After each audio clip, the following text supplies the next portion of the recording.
Ayah David Ozora, Jonathan Latumahina, buka-bukaan, membongkar semua, mencurahkan, mengeluarkan apa yang dia alami, apa isi pikirannya terhadap tindak lanjut dari kasus penganiayaan terhadap putra tercintanya David Ozora. Ada sejumlah kejanggalan, keanehan yang ia rasakan, termasuk mulai dari proses penanganan dari pihak kepolisian sampai apa yang dilakukan oleh Mario Dendi tentunya. Kemudian tadi kita juga sudah dengar bagaimana ada ancaman disampaikan oleh ayah dari David Ozora. Tapi kita juga dengarkan ada sanggahan dan juga keberatan dari Mario Dendi termasuk permintaan maaf. Nah, untuk bisa membahas mengenai hal ini satu persatu nanti kita akan jabarkan poin per poin. Tapi yang pertama adalah kita lihat bagaimana upaya permohonan maaf dari Mario Dendi. Cukup tuluskah kalau kita melihat gesturnya? Nanti kita akan dengarkan pendapat pakar gestur.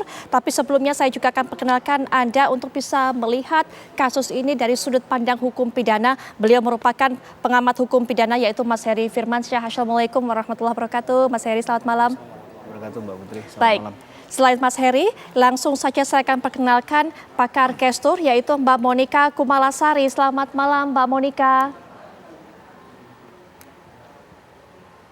Mbak Monika, selamat malam. Bisa mendengar suara saya? Mohon maaf, kami sepertinya tidak bisa mendengar suara Mbak Monika. Nah, sekarang sudah bisa. Selamat malam Mbak Putri, selamat malam juga Mas Heri di studio. Selamat malam Mbak Monika. Mbak Monika, langsung saja kita sudah tayangkan tadi bagian terakhir, yaitu Mario Dendi sudah sempat mengucapkan permohonan maafnya. Jadi mengutarakan bahwa ia turut prihatin terhadap kondisi David dan juga menyampaikan permohonan maaf dari hati saya yang terdalam. Bagaimana melihatnya ini, Mbak Monika? Cukup tuluskah kalau melihat dari cara pengucapan, kemudian juga gestur yang ditampilkan oleh Mario Dendi, Mbak Monika? Ya, kalau kita lihat permohonan maaf kali ini yang dilakukan oleh Dendi, ini Mario Dendi ini tanpa membaca, gitu ya. Jadi artinya ketika tanpa membaca, ini yang kita harapkan adalah sebetulnya respon spontanitas atau emosi spontanitas yang muncul dari statement permintaan maafnya, begitu ya.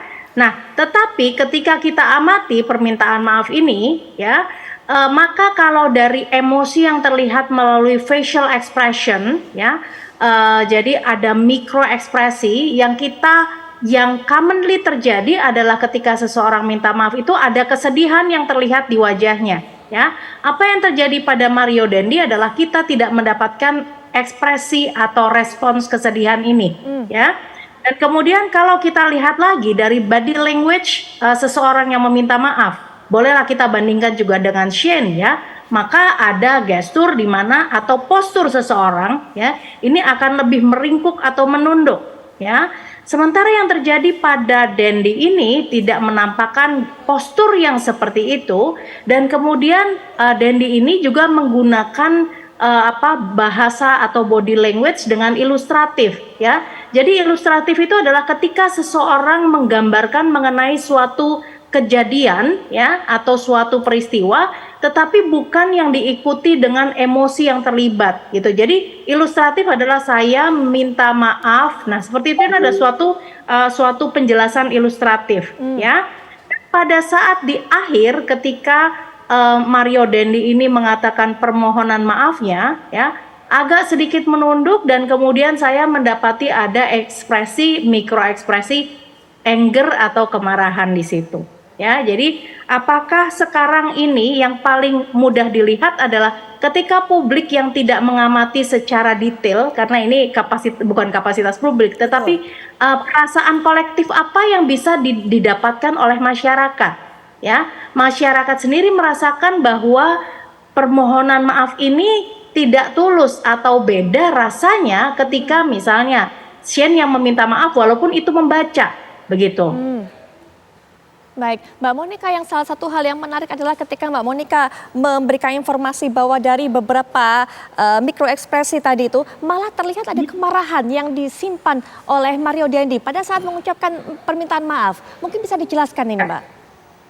Ya, jadi gini, mikro ekspresi kemarahan itu terjadi setelah mengatakan di sesi di bagian akhir, ya. Jadi memang ada mengatupkan bibir, ya, merupakan ekspresi yang sangat cepat sekali karena muncul dalam waktu yang sangat mikro, kurang dari 0,2 detik begitu. Karena ketika saya mengamati menggunakan video, jadi kita bisa ada gerakan lambat yang bisa diamati secara lebih precise lagi, begitu. Baik, apakah kemudian kemarahan ini sebagai bentuk kekesalannya karena memang terlibat dalam persidangan ini, atau sebenarnya apa kalau Mbak Monika bisa memprediksi lebih lanjut lagi? Ya, jadi sebelum pernyataan maaf ini ya, Mario Dandi diberikan hak untuk menjawab ya, atau kemudian berespons terhadap keterangan dari saksi ya. Ketika Mario Dandi ini juga menyanggah mengenai kehidupan mewah di penjara ya, sebelumnya mengatakan seperti itu. Nah, maka ini ekspresinya memang merupakan ekspresi yang keluar, ada fear, kemudian ada anger ya. Jadi ada rasa takut juga, tetapi ada kemarahan juga gitu ya. Dan kemudian ketika hal yang kedua mengenai ayah yang akan menyelamatkan Shane, nah ini juga ada muncul fear ya. Nah, ini yang kemudian ketika juga yang ketiga adalah statement yang sempat saya catat adalah mengenai saya tidak pernah menyentuh gitar gitu ya. Jadi waktu itu saksi ayah Dendi itu ayah David itu mengatakan ada yang main gitar gitu ya. Nah, ini ada senyum ya. Jadi mengatakan menyanggah tidak bermain gitar, tetapi ada senyum yang kita rasakan sebagai senyum yang janggal ya, atau dalam kapasitas saya akan mengatakan bahwa senyum ini yang disebut dengan duping delight ya. Duping delight adalah suatu senyum ketika seseorang mengatakan sesuatu yang tidak sesuai dengan faktanya pada orang yang memiliki kredibilitas. Dalam hal ini adalah ayah dari si David gitu ya. Nah, yang kita rasakan sebagai masyarakat umum adalah ada senyum kejanggalan di situ, begitu. Nah, jadi kalau saya mengkaitkan dengan adanya terakhir ini adalah ekspresi atau emosi, mikro ekspresi kemarahan, ini juga sepertinya juga terbawa dari statement-statement sebelumnya mengenai apa yang dikatakan oleh ayah David mengenai gitar, mengenai akan membela Shane, dan juga mengenai kehidupan mewah di penjara. Gitu. Baik. Ya, Mbak Monika, permintaan maaf yang sudah disampaikan oleh Mario Dendi dinilai jauh dari ketulusan, jauh dari rasa penyesalan. Apakah kemudian kalau Mbak Monika bisa melihat lebih jauh lagi, diperkirakan ini sudah direncanakan sebelumnya, merupakan bagian dari skenario dari Mario Dendi dan tim untuk bisa mungkin merebut hati hakim ataupun juga publik pada saat persidangan berlangsung tadi? Ya, karena banyak bukti-bukti memang yang sudah mendukung kepada Mario ini sebagai pelaku utama ya, maka tidak ada jalan lain untuk melakukan pembelaan kecuali meminta maaf gitu ya, atau beberapa kali mengatakan harus tobat secara total begitu ya. Jadi memang kalau kita katakan apakah ini sudah diskenariokan, ya kemungkinan memang sudah diskenariokan karena ini merupakan salah satu way out terbaik begitu. Dan kemudian ketika ini sudah diskenariokan pun ya, ketika disampaikan tanpa tulisan, ini yang harusnya kita lihat adalah ada satu kespontanan, tetapi ternyata spontanitas itu tidak relate juga dengan ekspresi yang seharusnya ditunjukkan. Jadi tidak ada korelasi antara verbal dengan non-verbalnya. Baik, Mbak Monika, terima kasih sudah memberikan informasinya kepada kami. Bagaimana analisa Mbak Monika, pandangan Mbak Monika terhadap apa yang disampaikan oleh Mario Dendi dalam persidangan yang kali ini. Selamat malam Mbak Monika, terima kasih sekali lagi. Selamat malam, terima kasih Mbak Putri. Baik. Dan Mas Heri, kalau kita lihat memang ini banyak sekali yang bisa kita soroti dari apa yang terjadi pada persidangan kali ini. Tapi setidaknya yang pertama saja, memang ini belum terbukti dan juga Mario Dendi sudah menyangkalnya. Tapi adanya dugaan yang disampaikan oleh ayah dari korban, adanya perlakuan khusus, bahkan juga disebut kehidupan mewah di saat ada di penjara. Bagaimana melihatnya ini? Ya, tentu pernyataan yang disampaikan itu bukan tanpa dasar ya. Kalau kita lihat memang Mario Dandi ini juga dari keluarga yang secara kemampuan finansial ekonominya baik begitu kan. Nah, sehingga ada kekhawatiran dari katakanlah keluarga korban, khususnya dari ayah korban, bahwa kasus ini bisa saja menghadapi kendala non teknis misalnya. Ya. Nah, ini yang perlu dijaga betul. Nah, untuk kasus-kasus yang sifatnya atensi publik yang sudah banyak diberikan perhatian oleh publik, maka perlu isu-isu semacam ini disampaikan. Menurut saya ini juga strategi. Masalah itu terbukti atau tidak, itu urusan mungkin nomor kedua atau ketiga ya. Tapi sebenarnya semangatnya adalah bagaimana agar kasus ini berada di on the right track gitu ya. Bahwa kasusnya disidangkan dan yang memang dikejar adalah fakta-fakta dan kebenaran materialnya. Karena indikasi untuk hal-hal semacam itu setidak-tidaknya bukan 1-2 kali ditemukan oleh ayah korban kan. Betul sekali. Ada beberapa kali, ada upaya tekanan, ada upaya untuk kemudian menurut versi dari ayah keluarga korban adalah untuk upaya menghentikan kasus ini sampai tidak naik ke persidangan. Ya. Nah, bukan berarti ketika sudah naik ke persidangan perkara semacam ini tidak ditemukan lagi. Nah, ini jadi kekhawatiran yang menurut saya sangat wajar sekali, punya argumentasi yang menurut saya juga bisa mungkin dapat dibuktikan juga oleh yang bersangkutan begitu ya. Baik Mas Heri. Karena memang dalam perkara-perkara semacam ini hal-hal tersebut perlu jadi perhatian utama ya. Karena kalau jangan sampai kita hanya berpikir bagaimana penegakan hukumnya saja, tapi kadang penegakan hukum ini juga terpengaruh terhadap hal-hal yang sifatnya non teknis tadi. Nah, betul sekali. Gitu. Ya, nah nanti kita akan bahas juga mengenai hal tersebut, bagaimana hal non teknis ini kemudian bisa menjadikan pengaruh termasuk juga akan disampaikan oleh ayah Anda dari David Ozora, dinilai banyak kejanggalan termasuk upaya dari Mario Dandi ini untuk membereskan semuanya, menyelamatkan Shane dan juga AG, dan juga bahkan ia akan mendapatkan hukuman ringan saat lagi.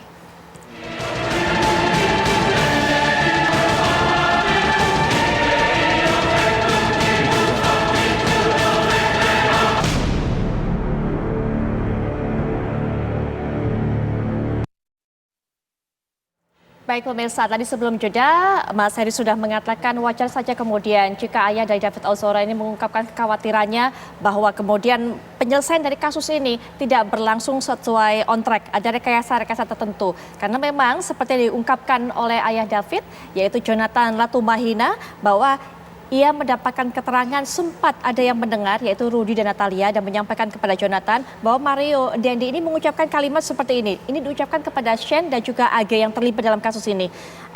Yang disampaikannya adalah tenang saja, kalian gak akan kena hukuman. Nanti diurusin sama papa. Aku saja paling cuma dihukum 2 tahun 8 bulan. Itu yang disampaikan oleh Mario Dandi kepada dua rekannya dan ini juga disampaikan kembali oleh Jonathan di hadapan persidangan. Nah, untuk bisa membahas lebih lanjut melihat kita apa yang coba disampaikan oleh Mario Dandi, ini kita sudah kedatangan ahli gestur berikutnya yaitu Mas Handoko Gani. Selamat malam Mas Handoko Gani. Baik, Mas Handoko langsung saja nanti kita akan lihat bagaimana tayangannya. Inilah dia, kita akan minta Mas Handoko untuk bisa mengamati apa yang terjadi di persidangan.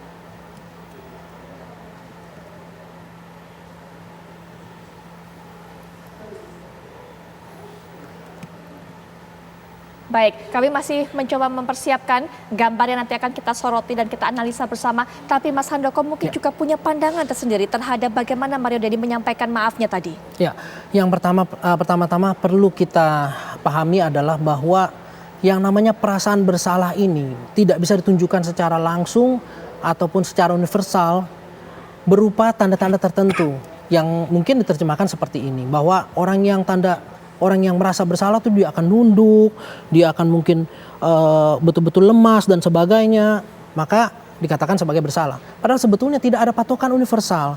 Ketika seseorang tetap eye contact, tapi kemudian dalam hatinya dia menyesal, itu juga termasuk dalam kategori menyesal gitu ya. Nah, ini satu hal yang perlu dipahami bersama, bahwa perasaan bersalah itu tidak punya tanda universal, itu spesifik orang per orang atau kelompok per kelompok.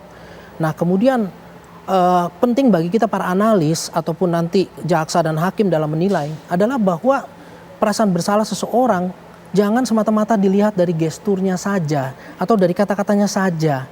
Ya, ini merupakan satu kunci penting kalau kita kaitkan nanti dengan masa hukuman yang mungkin akan diberikan. Jangan sampai terjadi, oh ini orang kelihatannya tertunduk ya, kemudian tidak berani menghadap kepada ayah korban, maka dia dihukum dengan ringan. Sementara yang satu lagi melihat dengan eye contact, ya bahkan ada yang mengatakan sampai melotot, which is nanti akan saya jelaskan sebenarnya tidak melotot. Itu adalah orang yang tidak menyesal sama sekali, maka perlu dihukum dengan seberat-beratnya. Ini perlu kita luruskan, secara keilmuannya tidak pernah dikatakan seperti demikian. Baik, sambil kita lihat juga di layar kaca, ini adalah saat Mario Dandi meminta maaf dan juga tadi menyampaikan, menyangkal apa yang dituduhkan kepadanya. Ya, ini dia.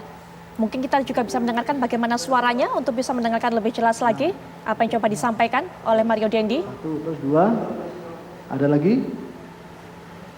Cukup itu? Sama yang gitar di polsek yang mulia? Oh tidak, gitar polsek, jadi tidak ada apa gitar? Saya tidak pernah menyentuh gitar tersebut yang mulia. Tidak pernah menyentuh gitar tersebut. Nah, itu. Lalu Kan tadi saksi mengatakan bahwa dari keterangan Saudara Rudi tadi mendengar bahwa ada yang main gitar 3 orang. Cuma saksi Rudi tidak tahu siapa yang main gitar. Iya. Gitu loh tadi. Cuma tidak ada, bertiga itu tidak ada yang main gitar. tidak ada yang Ya? tidak ada yang Tidak ada, sudah. Itu aja. Masih ada lagi? baik. Saya selaku pelaku utama, saya ingin menyampaikan turut prihatin saya terhadap kondisi David saat ini, dan saya juga ingin menyampaikan permohonan maaf yang sedalam-dalamnya dari hati saya. Baik, terima kasih yang mulia. Baik ya. Untuk yang pertama dan kedua, ya. Baik. Apakah Ya, kita sudah cukup Tolong, melihat seperti itu gambarnya. Nah, Mas Handoko ada 2 hal yang disampaikan. Berupaya untuk meyakinkan hakim bahwa tuduhan atau disampaikan oleh Jonathan atau ayah David itu salah. Kemudian yang kedua adalah upaya permintaan maaf, itu yang coba disampaikan oleh Mario Dandi. Bagaimana melihatnya? Ya, satu hal penting yang tadi kita lihat dan mungkin banyak disorot oleh media, netizen dan sebagainya adalah adanya ekspresi marah yang katanya seperti ini.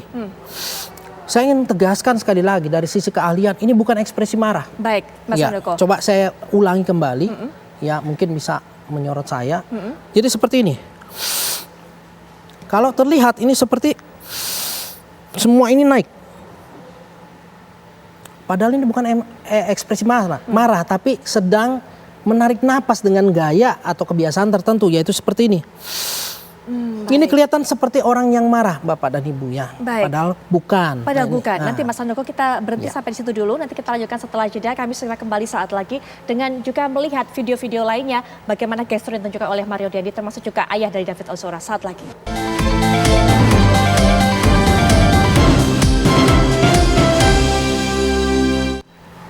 Kita kembali ke perbincangan. Mas Heri, memang masih belum terbukti apa yang disampaikan Mario Dandi mengenai ajakannya atau upayanya ke Shane dan juga kepada AG ini untuk menenangkan bahwa tenang saja, kalian nggak akan kena hukuman, nanti diurusin sama papa, aku saja paling cuma kena 2 tahun 8 bulan. Memang belum terbukti, tapi ini bukan main-main juga. Artinya mungkin sudah ada upaya sebenarnya rekayasa mengenai hal ini untuk bisa melepaskan Shane dan AG dari jeratan hukuman, dan bahkan Mario Dandi ini sampai mengatakan exactly persis bahwa paling hanya 2 tahun 8 bulan. Tentu dia mendapatkan pembisik soal itu, tentu sudah direncanakan sebelumnya sehingga dia bisa mengatakan berapa sih kira-kira hukuman yang bisa dia terima, begitu Mas Heri?